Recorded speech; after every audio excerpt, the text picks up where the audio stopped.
I'm from the 23B shop hackerspace out in Fullerton. Ravin's also a member out there. I want to offer a little bit of counterpoint and reinforcement to what Anil's been talking about. So, the last place I saw Anil was at the Orange County Museum of Art last weekend, where they were giving a presentation on the maker movement, showed a movie on makerism, which seemed to focus mostly on 3D printers and whatever the hell they're doing over at Autodesk. And we heard some really interesting comments at the end of the night. One guy kind of curmudgeonly in the background raises a hand and says, well, you know, the one problem I have with this maker movement is there's a lot of faux enablement. Like, what makes you a maker? Like, okay, I stuck some pasta in some marshmallows and now I've made something. Or, great, I can download some JavaScript libraries off the internet and now I have an app. Or, you know, at what point does one move from, you know, an amateur to a maker to a master? And it's a big Venn diagram. There's not a really distinct boundary between all of those. And I don't know, even in the terms that we're using, we hear maker a lot. The term I prefer is hacker. There's an overlap there again. You know, what maker is probably more, you know, gentle, PG, children-oriented kind of stuff. Hacker is probably the more lock-picking and breaking in your computer stuff. I don't know, but there's a significant amount of overlap between the two. Mm-hmm. And that's the point I'm trying to make, is like, where does one become a maker? Where does that manifest from within, and how does it continue throughout our lives? Some good points that Anil was making is that a lot of us probably feel left behind by our education in terms of making. Like, any engineers in the room? Anybody use SolidWorks? Okay, so I'm a SolidWorks engineer during the day. I work with manufacturing machines and machine shops. So there's this really distinct boundary between a virtual world working in programming and the physical world, where you have to manifest these things. Like, at some point you have to make an enclosure for your electronics box, and you have to have some physical fabrication skills to work with metal. And where does one learn these things nowadays? Like, I work with a big team of very talented, pedigreed engineers, and all of them nowadays, especially the younger ones, tend to be software-oriented, computer-oriented. They don't know how to work with their hands. And that was how I sort of came into this movement. Is, like I said, I have a background in machine shop. I was an operator for a long time, just, you know, making parts on a lathe. And inevitably, I had to ask myself, it's like, okay, I need to advance my skill set. I want to get better at this, right? Like, okay, I'm done playing music with the grade school children. I want to advance, right? So I had to seek out my local hacker spaces. I think the search term I was using was public lathe to use. I was just looking for some equipment that generally doesn't exist out there for public use. And sure enough, I found 23B. They had a sad, lonely little lathe over there in the corner, and I showed a little bit of interest, and you know, that was 5 years ago. I haven't left 23B since. So pretty interesting the way that all comes around. Like, just showing a little bit of interest in something I barely knew anything about. I wasn't a very talented manual lathe operator. I just knew how to operate the computers, and that left me with that big distinction between the software and the hardware. So I spent a little bit of time at 23B running the lathe, and people notice and say, hey, you look like you're pretty good at that. Let me bring you into the fold and teach you some other crazy things that you would never otherwise find out. And wow, mind blown. Like, one interesting trick that was taught to me lately was lock picking. Woohoo, indeed. So I find that people with mechanically oriented minds tend to pick up that skill really, really quickly, but it's something that can be taught, you know, individually in about 5 or 10 minutes, and suddenly everybody's mind is blown. It's like, whoa, I thought those master locks meant something, but it's really just a figment of my imagination, a little mechanical object there that's bound to fail if you know how to make it fail. So coming back into my initial argument, like, what makes you a maker, or what makes you a hacker or a master, is that intense curiosity. I guess that's the easiest way to, like, combine a maker and a hacker. It's just having that essence of intense curiosity, whether it's about software or hardware or lockpicking or gunsmithing or, you know, whatever crazy skills that our education left us with absolutely no sense about. And I'm so glad you were here to speak beforehand, because you covered a lot of really good points. like those Legos, those were my favorite toys when I was a child. Like I spent many, many hours making little dragsters because I was watching my dad watch drag racing on TV. I spent hours and hours and hours working with that. And many years later, get enveloped in the hacker, the manufacturing movement, and suddenly I wind up with a 3D printer that can make my own custom Legos. And not only that, but anything I can imagine. So it's been quite a wild ride, and it's all due to having my own personal interest, just trying to learn some art. The way I always like to describe this stuff is like with welding or machining, or even just working with a little bit of metal, there's only so much that you can learn out of a book. And the rest of it, you just have to spend hundreds of hours tinkering with it, doing the same thing over and over and over. And suddenly these doors start opening. You go, oh, how do I put this piece and this piece together? Oh, okay. You start to synthesize your skill set. And not only that, you meet some random, interesting, crazy people along the way. And that's been the biggest part about my journey is all the successes in my adult life I owe to finding 23B and seeking out that kind of peerage. And Ravine too, he showed up to the shop one afternoon looking to weld because he got his engineering degree and they never taught him how to weld. So he did the same thing I did, hung out around the shop for a little while, and it warped his life completely. Can't say it was all for good, but I would probably say you're doing all right now.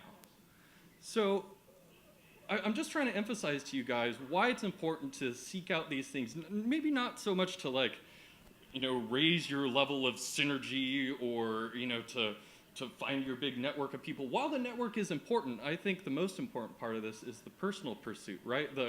The desire to heighten your own art, your own skill set, because sooner rather than later, 3 or 4 years heightening your own skill set, suddenly you're the master, you're levels above everybody else, and people come to you, where you were once the person seeking out the master. Sooner rather than later you become your own master. And I don't know, I kind of wanted to get a feel for how you guys see this maker, hacker, faux empowerment of 3D printers. I mean, anybody in the room have 3D printers? Do you use yours with much success? I unfortunately have a Kickstarter SLA printer that other people are perfecting, and I'm just letting them waste their resin until they get figured out. So you have the parts, but you're waiting for development? No, I'm just waiting for it to get really, really good before I actually spend the consumables on it. But I've got access to a bunch of other filament 3D printers. Okay. I don't have enough. But you actually got your Kickstarter shipped? Oh, no, sorry. I purchased the Kickstarter. Oh, and they haven't shipped the parts yet? No, they have shipped it. Okay. Yeah, yes, I have access to plenty of 3D printers. I just don't use them. I would use 3D printing companies. I would never get one myself because they're getting better so fast. And that's another thing. I saw. I'm not sure if you guys went in to see Alex Lightman speak on the keynote.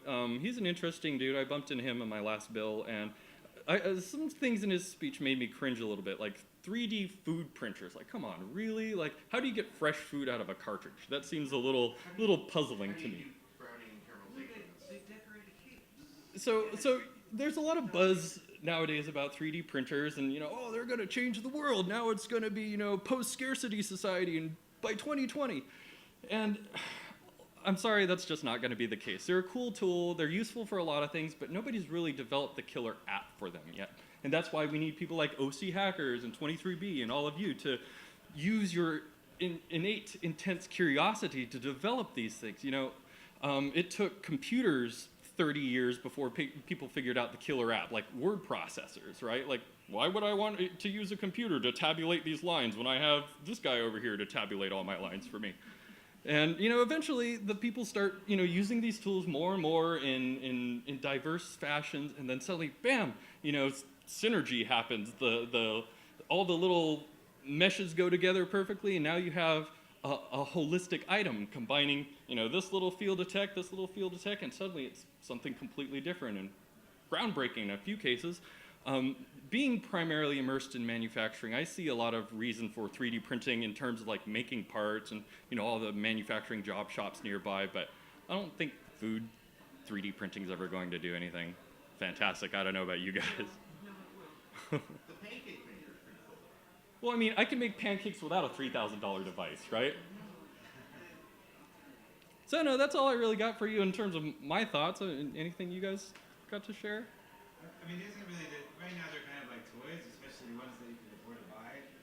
It's not like you can print out a cell phone with a 3D printer yet. I mean, if they were just useful, wouldn't everyone just download all objects instead of buying them? They would just print them. At the moment, you can, but it just takes such a massive tool chain. You know, you need the 3D modeling software and a nice 3D printer, and even then, you're only making something that's, you know, monolithic and made out of ABS plastic for the most part. But some guy got me on a good point on the 23B mailing list a few weeks ago about 3D printers. He's like, you know, he made that same case. They're monolithic. There's not a whole lot there. I wish I could 3D print a shoe, but you can nowadays. There's the fancier printers have multiple materials. They can mix hard stuff with rubber of different densities. So we have the technology nowadays to 3D print a shoe that goes on your foot.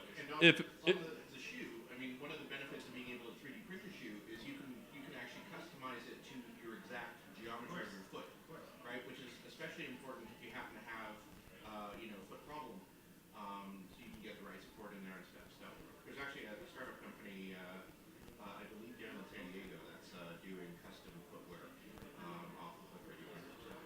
Isn't that's part of the whole 3D revolution? Is that everyone's going to customize. No one's going to buy a standardized product. If someone can customize it. To do rubber too, you can just 3D print the mold and then mold rubber. Right, and So that shoe that got carved, that mold, you know. And that's about that creativity. You know, people are just discovering the uses for these machines that make their lives useful in ways they never even imagined before. So again, that's why I stress we need to be tinkering with these things ourselves, not to make money, but just to learn, just to satisfy our own curiosity or solve our own problems. Another really interesting use case is they recently flew up to the space station a 3D printer. Because if you think about it, you know, if you're on a space station, if something breaks, you have to have parts, or you have to have the ability of making parts. And it's way more efficient to be able to bring up raw feedstocks and then just make whatever you need, instead of having to have a boatload of extra this and extra that. Every large aircraft carrier in the United States Navy has the largest FDM 3D printer they can buy. It's about 36 inches cubed. And even though the machine's $1 million, like, think about how much money that saves every time that the boat doesn't have to turn back into port when they break a big part. They just remanufacture it out there in the sea, right? And these are those use cases that every day people are figuring out, wow, this is great for solving this problem I never thought of before. Fused deposition modeling, like the MakerBot style 3D printer. Yeah. Yeah, you can print nylon, you can print all sorts of stuff. Yeah, so that's basically what we're waiting for, is like the killer app. Maybe we'll figure it out. Maybe the kids that we show will figure it out. But if you look at it, so where I would say the interesting thing for me in terms of the food 3D printer is like we're sort of edging a little bit close to that Star Trek replicator, right? I mean, we're not there yet because the technology is still sort of really kludgy and it only does one or two materials at a time, and but like we're at the point now where you can take something digitally and you can convert it into something that's physical, right? And that's just really awesome. Well, they have organ printers that'll print the organs with stem cells. yeah, whatever you do, don't ask that replicator to make you a cup of tea. It's going to be a bad idea. All right, thank you guys.